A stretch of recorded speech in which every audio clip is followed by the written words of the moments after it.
Hello friends, welcome to our channel cinema culture. मैं हूं आपका दोस्त धनंजय। श्री विष्णु एक ऐसा एक्टर है from the Telugu film industry जिसकी एक्टिंग मुझे उतनी खास पसंद नहीं आती थी पहले, but he has been doing some interesting films in the last few years और हर एक मूवी से उसकी एक्टिंग भी इम्प्रूव होते जा रही है। But still I was not very excited about his new movie Swag starring Shri Vishnu, Meera Jasmine, Ritu Varma in the lead roles. और इसी वजह से मैंने सिर्फ लास्ट मोमेंट में इस मूवी को देखने का डिसाइड किया था on Sunday evening, and I didn't even watch the trailer of this movie. I just went into the theater without any expectations, and my god, what an experience that I had while watching the movie.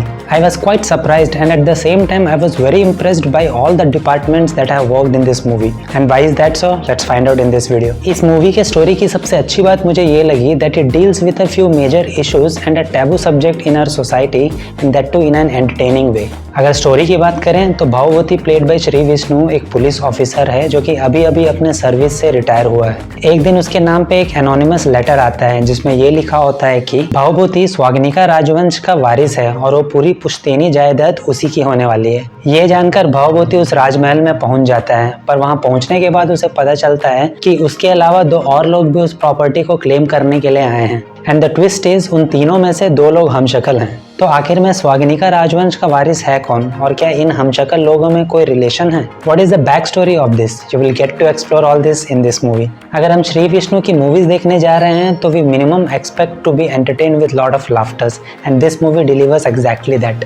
Movie के starting moment से ही it just takes you on to the crazy ride of this Swagnika empire, जो कि सैकड़ों साल पहले विंजमरा वंशम के नाम से जानी जाती थी। और उस जमाने में आज की तरह पेट्रियार्कल सोसाइटी ना होकर मैट्रियार्कल सोसाइटी हुआ करती थी, जिसे रूल करती थी Rukmini Devi, played brilliantly by Ritu Varma. आज के ज़माने में जैसे फीमेल फीटिसाइड एक बड़ी प्रॉब्लम है सोसाइटी में, उसी तरह उस जमाने में मेल फीटिसाइड हुआ करता था। आज के ज़माने में जैसे औरतें कई जगहों पर घूंघट और पर्दे के पीछे रहती हैं, उसी तरह उस जमाने में मर्द अपने चेहरे पर्दों से ढका करते थे। हरजीत गोली ने काफ़ी अच्छी तरह से एक सैटारिकल वे में इस रोल रिवर्सल को प्रेजेंट किया है, which actually hits you very hard.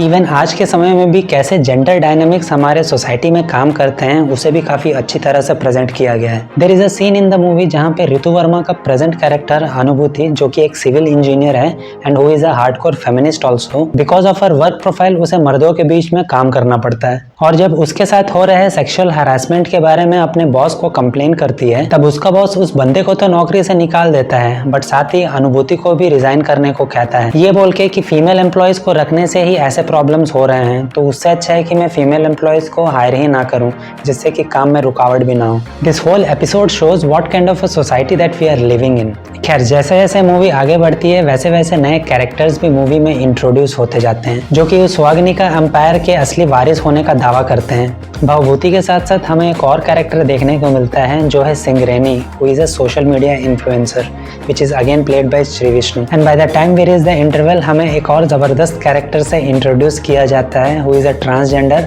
Which is again played by Shri Vishnu. But movie की स्टोरी सिर्फ इस पर फोकस नहीं करती है कि कौन इस जायदाद का असली वारिस है, बल्कि it also revolves around the guardians of the treasury played by Gopparaju Ramana, and how they are connected to this royal family from so many generations. We see him also in the dual roles, one is in the past and the other one is in the present time. हमें most of the actors का dual roles देखने को मिलता है इस movie में। Meera Jasmine, Sharanya Pradeep, Daksha Nagarkar, all this actors have the dual roles in this movie. Starting में हो सकता है कि आपको इन सारे कैरेक्टर्स के बीच के कनेक्शन को समझने में कंफ्यूजन हो, but as the movie progresses and you reach to the second half of the movie, you will be thrilled by various twists and the revelations. Specially second half में जिस तरह का ड्रामा हमें देखने को मिलता है, which deals with a very sensitive and a taboo topic in our society, that impressed me a lot. Very beautifully the movie presents the transgender community and their problems. Movie में एक scene है जहाँ पर one of the Shri विष्णु's characters says to his mother कि जानवरों में दो genders होते हैं और पेड़ पौधों में भी दो जेंडर्स होते हैं, स्त्रीलिंग और पुल्लिंग। तो ऐसे में इंसान कैसे दो से ज्यादा जेंडर्स में बांटे जा सकते हैं? वो सुनकर उसकी वाइफ रेवती प्लेड ये कहती है कि जानवर और पेड़ पौधे बोल नहीं सकते, बट इंसान तो बोल सकता है। मीरा जैस्मिन के कैरेक्टर को काफ़ी इंटरेस्टिंगली लिखा गया है और उस कैरेक्टर के थ्रू डायरेक्टर ने काफ़ी थॉट प्रोवोकिंग चीज़ें कही हैं। Revathi is a very progressive school teacher जो कि को एजुकेशन को एनकरेज करना चाहती है for the betterment of society, and there is a very beautiful logic behind this which she gives in this movie.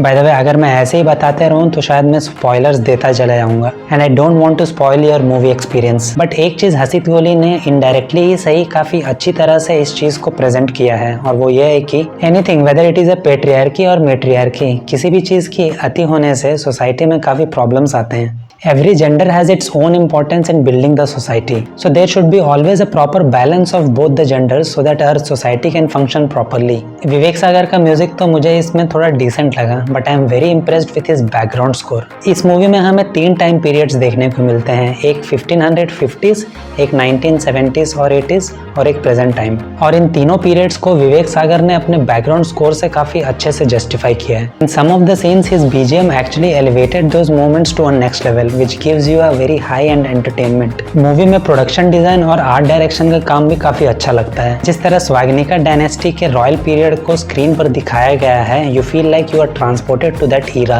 Good job by the art and production department. जैसे कि मैंने पहले भी कहा था, Ritu Varma is an apt cast for the role of Rukmini Devi and Anubhuti, and she really justified her both the characters brilliantly in the movie, and it is very refreshing to see Meera Jasmine after quite a long time in a very solid role. मेरे लिए मीरा जैस्मिन का character इस movie का highlight है, and the way she performed is very impressive. She really shines in this movie. And to me personally, the total surprise in the movie was Sri Vishnu and his performances in not 1 or 2 roles, बल्कि पूरे 5 different roles में. And the way he molded his body language according to all the different characters is really appreciated.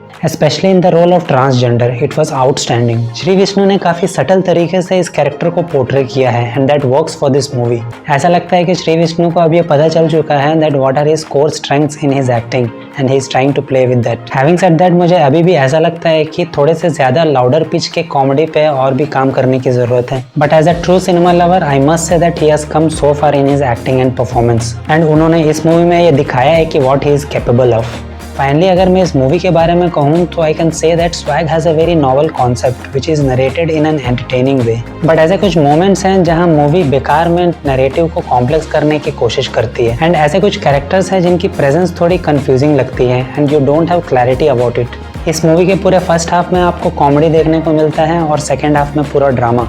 अब पता नहीं it was a good decision और not, but it worked for me because when you deal with such sensitive topics then it is unnecessary to include humour और comedy in the drama. But one thing I want to tell you कि ये movie हमारे society में हो रहे gender biases और कुछ taboo subjects को काफी सुंदर तरीके से डील कर पाती है, and that too in a very entertaining manner. आप प्लीज ध्यान दीजिए, आई सेड काफी सुंदर तरीके से, because when you watch this scenes you don't get uncomfortable and you want to appreciate this director Hasith Goli for his vision and presentation. वहीं अगर बॉलीवुड की सो कॉल्ड फेमिनिस्ट मूवीज की बात करें तो मोस्ट ऑफ द मूवीज में फेमिनिज्म और gender equality के नाम पर सिर्फ सेक्सुअल लिबरेशन का ही पार्ट पढ़ाया जाता है। Swag is not a perfect film with some issues here and there, but with a brilliant story and some great performances, this movie managed to entertain you throughout its runtime and gives you smile at the end. हो सकता है कि ये movie आपके आसपास ना लगी हो, mostly in the North Belt, but in case अगर ये मूवी आपके नज़दीक चल रही है, then please give it a try. और अगर नहीं तो make sure you watch it when it comes on OTT platform. That's all in this video. और अगर आपने मूवी ऑलरेडी देख ली है, please let me know कि आपको ये मूवी कैसी लगी. And if you like this review, please consider giving a thumbs up. और अगर आप इस चैनल में नए हैं and if you like these kinds of detailed movie reviews to watch, then please subscribe to the channel. See you in the next video. Till then, take care. Bye.